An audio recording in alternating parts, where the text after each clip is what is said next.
everybody. So here's what I thought I'd do is ramble for about 10 minutes, both introducing myself a little bit, but getting right to the point of my own, I guess I'd call it axe to grind, about the issues that your class, your course focuses on. I have a short amount of time with you, so I'm going to kind of jump right into the points that have been most important to me in working in this intersection of arts and entrepreneurialism. But we should have a good chunk of 15 minutes, maybe 20, to take questions from you or challenges or whatever else you might come up with. So be taking notes and be prepared to lob anything my way after this first opening salvo. And before, I have to make one pre-statement about Andrew, your teacher, just to let you know, because you might not know otherwise, and he has a modesty streak. The guy is really hot in the field. In the last week, I have seen this guy's name pop up in 3 different contexts as an authority on a key hot button issue in our field. That's right, Andrew, be sure to videotape this. Yeah. So I just want to let you know, it's really, I wish I were in your seat to have a class with him, because he's a guy who is really right in the thick of the key issues of the field at this point. And he's established a kind of authority, an authoritative voice that's really going to be a fantastic resource for you for a week. So, I mean, for a class. And he didn't know I was going to do that, so that's done. Now, a little bit about me. Andrew gave you a quick pass on my biography. The gist of it is I came out of being a theater artist. I hated doing 8 shows a week on Broadway, a very big problem if you're an actor, and began to kind of feel this upwelling of interest that I would channel into different kinds of projects. And so I would find myself writing something or producing a play or establishing a project. And I began to notice that as my interest in being an actor who does Broadway plays 8 days a week was waning, my interests in other areas were really picking up. Teaching artistry became a big idea for me, where one uses one develops education skills to engage people of all kinds in arts experiences, initially in schools, but over the subsequent decades, those very tools have been extremely useful for me working in businesses, working in hospital settings, working with executive training, working even in board development for profit and not-profit organizations. The very same principles that apply to how do you take somebody that has never heard Shakespeare and prepare them to see Hamlet, the questions I asked myself and the processes I developed in order to pull them inside what is powerful about an artwork are the very same questions and practices and habits of mind that informed my entrepreneurialism. As Andrew mentioned, I had this 7-year period when I started and ran a business. And this gave me a different kind of credibility in the world, because it was not an artsy business. It was a very businessy business. We gathered all of the consumer research studies that were done in the US and digested them into sort of quick reading highlight newsletters for business people. And in learning how to start a business, run a business, and after 7 years, sell a business, it forged through experience the kind of thinking you are getting, fortunately, through education instructors, and I got through the School of Hard Knocks. But what it taught me was all kinds of lessons, because I was figuring things out as I went. I didn't have a newsletter background. I didn't have a research background. I didn't have a business background. But through common sense, I began to learn what are the essentials that an entrepreneur needs in order to succeed. And I'm happy to report it was one of those entrepreneurial success stories where in 7 years, my little company became the largest of its kind in the US.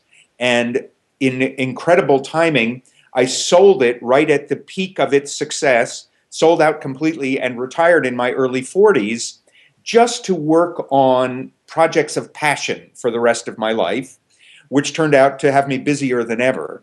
And amongst my projects of passion have been, in the last 20 years, being around starting up things in the arts, starting up programs, starting up new kinds of initiatives for arts organizations. So on the innovative edge of entrepreneurialism, I've been watching the mistakes that arts organizations make, and working with young ensembles and young artists, I've been able to begin to get a sense of what really matters in terms of putting together entrepreneurialism in connection with an artistic career. So that's where I want to go as my first, here is an Eric Booth theory. And here's my theory, is I have found, and I think this is maybe a little less true today than I was first working entrepreneurialism at Juilliard, that here you have these, Juilliard artists who are seeing themselves on the fast track to being the soloist of the future, and yet they wanted to make stuff.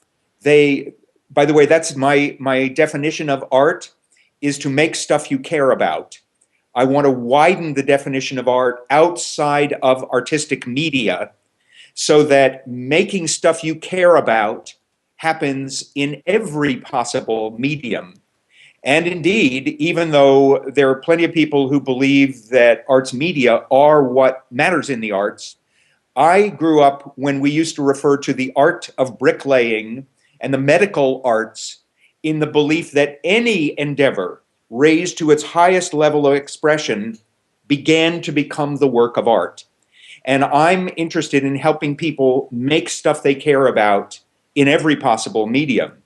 And there were times in my own business when I discovered, let's say when I was creating a marketing plan for my company, that I was as engaged in creating this marketing plan as I had been when I played Hamlet. This is a bad moment for a human, I'll tell you. When the apex of what you were supposed to have yearned for as an artist is somehow equivalent to the purple of commerce of creating a marketing plan for your business. And I began to get curious about what's actually going on inside a human being when you are completely absorbed in making something you care about. And that's where I developed this alternative definition of art, and where I discovered the point I was making of my Juilliard students was they had an art self, and then there was this kind of tacky purple of commerce stuff they had to do in order to either make a living or make their projects happen. The more I have found over the years that young artists, young people in the arts, have that bifurcated way of thinking, that there's this art self or this art set of activities, and then there's this other stuff, is the harder it is to sustain that over time, and the harder it is to be successful as an entrepreneur.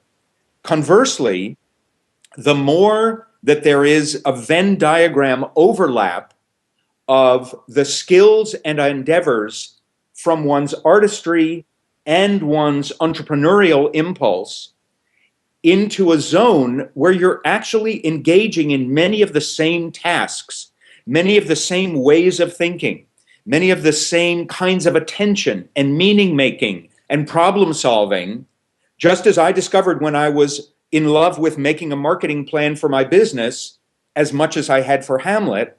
That is the sustainable ideal to me. When there is a synergistic relationship feeding back and forth between this, I want to make art stuff impulse, and I want it to have impact out there in the world, so it has an audience, it earns what it needs to earn, but it has a growing life that is in response to a live place in the world. So my big point is to begin to look for, as you're studying and really investigating about entrepreneurialism here, to be looking for what I would call the verbs art. What do you find yourself doing in your project planning? And I know you have projects in small groups, and then you have a big project for the semester. When you're in the flow zone of creating that work, how is it the same and different as when you're in the flow zone of art making, or in the flow zone of being inside relating to a work of art? You're just totally absorbed by that Mahler First Symphony. It is my contention that many of the same verbs are alive in both of those endeavors. And the artist entrepreneurs that I know who are the happiest are the ones who know how to really have those same verbs go back and forth between the different media they're working in. So my working definition of entrepreneurialism is quite simply making stuff you care about, which is the same definition as art. So I'm trying to bring those two things together. And I know in the innovative work I've been doing over the past 5 years, when I'm well aligned, when things are really lined up so that my artist self and my entrepreneur self is in the same sort of passion streak, is driven by the same urgency to make this thing happen, I cannot distinguish between the kinds of satisfactions I get from figuring out how to market it and figuring out what the artwork itself should be. And that is sustainable enough that it can carry a 60-something-year-old guy right through to the end of my days, because it is as satisfying and artistically rewarding in combination as playing Hamlet ever was within its just isolated artistic medium. So there's the sermon for your first day of class about how to emotionally, intellectually hold it. And as I mentioned, my particular interest in recent years has been on these verbs of art. What is it you find yourself doing when you are creatively engaged in figuring out research about audiences, when you're figuring out how to take this project of yours out into the world, and when you're figuring out how can the recapitulation of the main theme be as satisfying as it was when it was first introduced?